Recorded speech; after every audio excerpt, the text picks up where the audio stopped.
Hi and welcome to Retro Restos. So today we're going to change the stator and the reg rec on a Honda CBR900.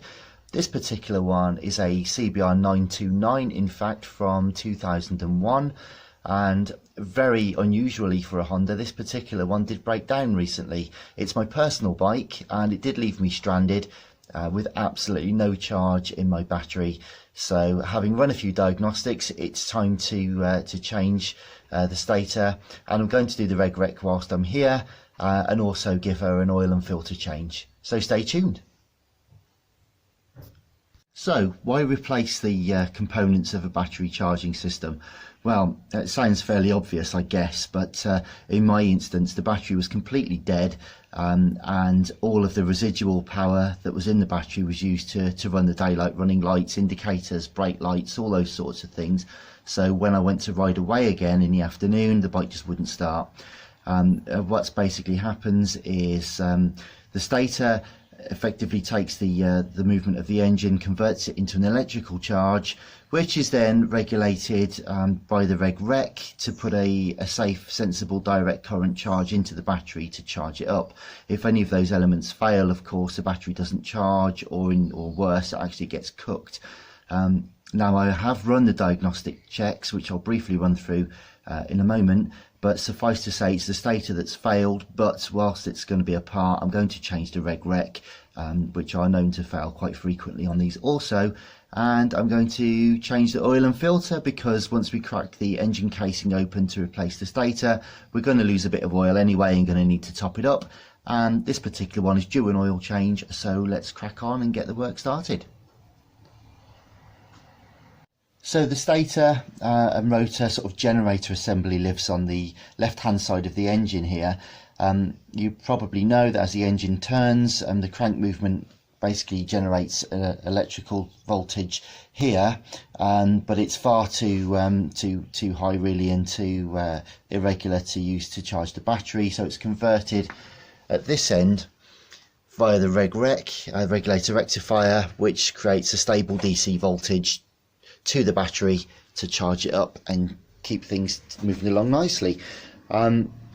So the reg rec itself lives just on the left hand side of the subframe here. I'd already made a quick start on this to get to the diagnostics side of things before I realised what the problem actually was.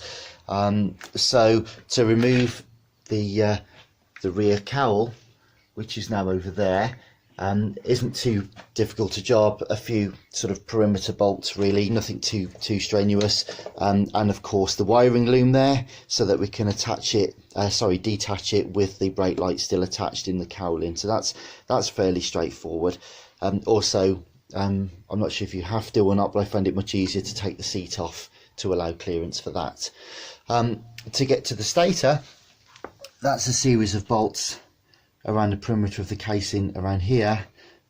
They are visible there and probably or possibly accessible in fact with the fairing on, but the wiring, we've got to take the servo cables to the exhaust and various bits and pieces off, and we've got to get under there anyway to trace the wiring and lift the tank. So to be honest, I think I might just go ahead and get the fairings off first, which are a series of Allen keys and the usual sort of screws and press studs inside the inner cowls. So we'll go ahead and get all that off, I think, so we can see what we're up against. So now we've got the fairings off, we've got much better access now to the casing. We can see the bolts all the way around. Cable exits at the top, and we can see the control valves for the exhaust flap bolted onto one side there. So all fairly straightforward really. Also, I've unbolted the tank and the mounting bracket underneath, because we do need to feed the cables through. You can see it's probably a bit loose now, but the cable harness ultimately is just there ahead of the ECU wiring, so we need to make sure that we've got good access to plug that back in. With regard to the reg rec, we'll show you that now. So the reg rec wiring goes through the subframe, and it's fairly straightforward. There's a two-part harness on there, and that plugs directly into these two, of course. Now when we checked them, found that the reg rec was actually working okay, but they are known to fail. This is the original one on there, and I have a spare which I know was working, which I've taken from my donor bike, from where I've got my Stator, which is also a known working one. Incidentally, the cables from the Stator all went to earth on this, so they clearly it's broken and needs to be replaced, hence why I'm doing it. So yeah, let's just to show you as well very briefly, I'm also draining the oil whilst I'm at it, because once we take this casing off, we do lose a bit of oil, not a massive amount, but there's no point just losing a bit and topping it up. We may as well, whilst we're at it, just drop all of the oil out. Makes it much cleaner operation, and it needs to be done anyway. So so the next stage is just finish for that to drop out. Then we'll replace the oil filter as well, and then we'll get on and take the generator cover off. And a little tip here: when you remove the oil filter, make sure you put some paper towel or something down over the exhaust, because despite your best efforts, you will spill some on there. It does clean up easy enough, and it will burn off without too much of a problem, but it's just a bit of a smoky, smelly mess you could do without. So yeah, keep your exhaust clean and it'll make for a happier life. And always fit a new copper crush washer to your sump bolt. They are so inexpensive, it really is just easier and better to replace them. Last thing you want is an annoying little drip and having to drain the oil again to do it the second time around. So just do it properly the first time. And of course, don't over torque the bolt either. Just do it up to the correct specification. Over cranking it probably might end up stripping the sump thread, which is the last thing you want. You can always tweak it if it's a bit loose, but you can't loosen it if you've over tightened it. Incidentally, the correct torque for the CBR900 is 29 Newton meters or 22 foot-pounds. So you've got that pretty much there. Now, yeah, there she is. So now on with the filter. That filter was refreshingly easy to remove. You'd be amazed how many people sort of tighten them up like their lives depend on it, but for once someone's actually done it up properly. It was sensibly easy to remove, and you can just see they're using a bit of a paper towel as a bit of a funnel to stop the oil actually getting onto the exhaust, and that will just allow any last bits to drain out before we put the fresh oil in. So the filter's on now. Just remember to wipe the mating surfaces before you install the new filter, and just to put a lick of clean oil around the sealing ring, and don't over tighten it when you do it up. Basically it's hand tight really. It's till it stops plus about half a turn or so, but you can see by doing it that way, everything's nice and clean. There's not a mess anywhere, no pools of oil on the floor.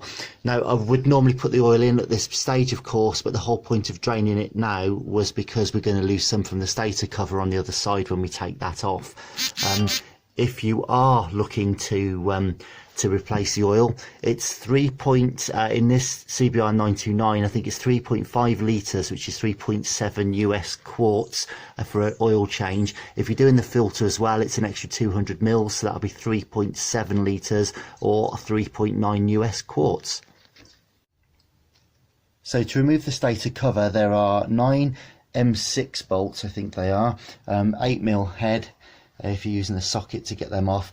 I think they're all the same length, but it's good practice to mark a starting position and lay them all out so that the bolts go back in the order that they came from. Occasionally there are bolts, for whatever reason, are longer than others to reach further into the engine and hold ancillaries, etc. So just bear that in mind. The only thing really to think about on this one is the mounting point there, just for the bracket for the exhaust valves. So yeah, without further ado, we'll get those off, and probably just we may need a little sort of nylon hammer or wooden rubber mallet or something to give it a gentle tap, because I don't think this has ever been off before, and it might need a tiny little bit of persuasion. So just a couple of quick pointers at this stage.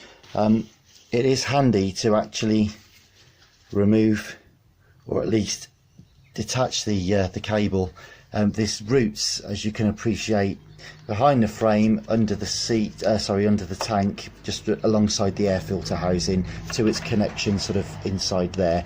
So we remember earlier on we took the tank bracket off and loosened the tank so we could lift it without having to disconnect the fuel line, so that saves us some effort.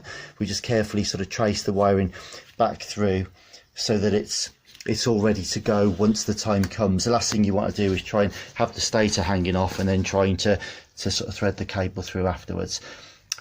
So yeah, it did need a couple of gentle bits of persuasion with a soft mallet. You can see it's basically, you don't want to hit it too hard because there is a retaining dowel, so the idea is to pull it off sort of this way, not banging it sideways, because you'll make things worse. I'll put the camera down for this one and just remove this because the magnet, the actual the rotor is pretty strong, so we just want to pull this off. It's a bit of a two-handed job, so stand by. So that's the stator removed, and that's why it's a good idea to keep an oil catch pan underneath just in case. And sure enough, we did lose a little bit that was just trapped inside the case in there. Now, good news is that we've definitely confirmed the stator has had it. Can you see how black it is? It's all sort of burnt out compared to the replacement one. Still got its nice sort of copper twists there. You can see all the windings all looking good. The casing is actually better on my own bike. This particular one's off my donor bike, so I'm going to take the actual stator out, replace this one, and I'll probably get it rewound as a spare, but at least we've identified that sure enough that was the cause of the problem. Just while I'm here, with regard to changing the reg rec, that's just a case of undoing the 2 bolts, and the cable feeds just under the under tray there, with the contacts going under the tank and into the wiring loom to pick up the stator. So that's all there is to that. So that's just a straightforward unbolt and unplug, replug and bolt back on. So that's the new reg rec just bolted in. The only real thing, sort of tip if there is such a thing for this, is it's quite a small cutout there to let the loom back through with the multi-plugs on. So just be patient with that. Just line them up nice and square and feed them through. Don't be tempted to yank or pull on the plugs, because obviously that's going to do more harm than good. If you have got a pre-owned one, just make sure that the contacts are nice and clean and there's no corrosion in there, so that make sure you've got good connectivity when you plug it in. Now I'll avoid the whole sort of discussion really about whether or not these are the best. These reg recs do tend to fail quite a lot on these bikes. A lot of people replace them for MOSFET units and units off R1s and things like that. The reason I'm using this one is because it's come off my known working donor bike, which is waiting for an engine rebuild, but I know that the charging system on that was absolutely spot on. It's actually running okay in that respect, which is why I've let's say borrowed the stator and the reg rec just to do it all in one go for peace of mind, and that's where we are with that. I ought probably just to point out real quick that I've removed the battery. A couple of reasons. One, you don't really want the battery connected when you're working on electrical components anyway, but secondly, it gives us a nice opportunity to recharge the battery, make sure it's in prime condition for when we start using the bike again. So that's currently on the maintenance cycle at the moment, and clearly there's no risk of electric shock or damage to any of the components. So to remove the actual stator windings, we've got 4 5mm Allen bolts there, and then we just need a 10mm hex head to unscrew the retainer for the actual wiring harness. And with the bolts removed, just make sure you make a note of the alignment for the retaining plate there. That goes underneath the windings and actually clamps the cable in position. Alright, so once you've got that done, it's essentially just a case of lifting the unit out carefully, because of course you may want to rewind or reuse this, and then cleaning the old gasket off, ready to reinstall. So that's probably the hardest part of the job actually, is cleaning the old gasket off. sometimes, as in the case of the my spare one, it actually came off in one piece absolutely beautifully. Unfortunately, that one's got a few scratches, or a few more scratches on the outside, and I wanted to retain my original cleaner condition cover. Unfortunately, that one had gasket stuck all around the bolt holes. So just some perseverance there, a bucket of warm water with a bit of soap, and just gently going at it with a gasket scraper. Not too rough, obviously we don't want to risk scratching the actual surface, but yeah, there she is. So all cleaned up and ready to go. Incidentally, just make sure you've washed it, got rid of any last gasket traces in there, and dried it thoroughly, because of course we don't want any water in our oil. So just make sure you install the wire clamp correctly under there. That's then torqued up to 12 Newton meters, which is about 9 foot-pounds, and the same there just for those 4 Allen bolts just there. I've just used a tiny little 1/4 inch torque wrench for that. It doesn't need much more than that, as I say, only 12 Newton meters. So next stage is to get the gasket on and get her on the bike. But just to say that there is a bit of gasket sealant just in here where the grommet fits, just to stop any potential leakage through that rubber joint there. The stator's put back in now. Just be careful when you put it back on, because obviously there's quite a magnetic pull from the rotor. So yeah, nice little green OEM style gasket line there. You can of course make your own gaskets, but it can be quite messy and cumbersome, and also it looks a little bit amateur, quite frankly. It's always better to use a proper gasket. So we've got the tank bolts back on, so she's bolted down now at the front, and also the cables are all back together. So the reg rec and the stator cables are all made underneath the bracket here. The tank bracket is back on and bolted down. The battery is back on. So before we put the bodywork back on, I think we'll just fire her up and check. I'll just check she's in neutral before I even turn the key, because I'm working one-handed here. So okay, we've got the fuel pump, we are in neutral.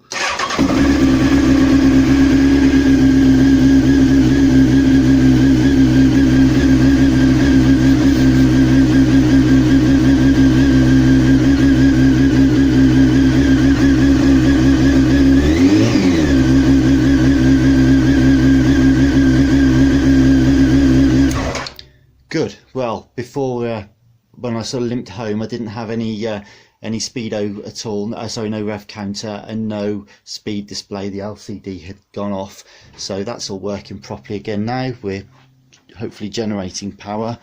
I did forget to say that I have of course just topped the oil up. I filled it to the uppermost line on the window for now, because obviously we need to get it circulating back through the engine and back through the new filter. So that's that for now. We can now just check for any leaks underneath, which I shall do shortly, and assuming everything's okay, we can get the fairings back on. So the engine's checked out okay, there's no leaks off the new gasket, and I've just topped up the oil now that the engine's been running for a little while. I was just about to put the fairings back on, and just I thought I'd give you a quick tip on this particular model, and indeed other bikes too. There are locating plugs here, these little sort of rubber things, and they engage with the pegs like so on the back of the fairing. I tend to use an assembly lube. This is like a rubber assembly paste, I guess you could call it. It's the sort of thing that you use for slip joints on drain assemblies, drain pipes, rubber pipes, that sort of thing. But I find it's absolutely fantastic for getting hoses on and for slipping lugs into rubber housings and all that sort of stuff. So it really doesn't need much. You know, you kind of just sort of rub a little bit over the old grommet there, and it slips in nicely and dries out absolutely sort of solid's the wrong word, but it flashes off without any residue, so it's not like fairy liquid or, you know, Dawn soap or anything that will get wet and slimy and loose and fall out again if there's any rain on it. Once it's actually assembled, the job's done and it won't come loose again, so it's quite good stuff. Anyway, crack on, get these fairings back on. So there she is, all put back together. Everything's back where it needs to be now, and she's had a bit of a clean. Thought I'd better tidy her up for you to have a closer look at her. Not many owners, I think 2 previous keepers. The previous owner had this one for 17 years, I think. So she's pretty much totally original. I've got the original end can, which isn't fitted at the moment, but there you go. So you can see the stator's all back. There aren't any leaks now. Not that there were anyway, but at least she's had an oil and filter change, new stator, replacement rec, and yeah, clean and tidy bike. Just needs the new back tyre, which is on order now, and she'll be back on the road in no time. So there she is. I might give her a cold start actually. Hasn't been started today, so okay, we're in neutral, fuel pump is primed, and there she is.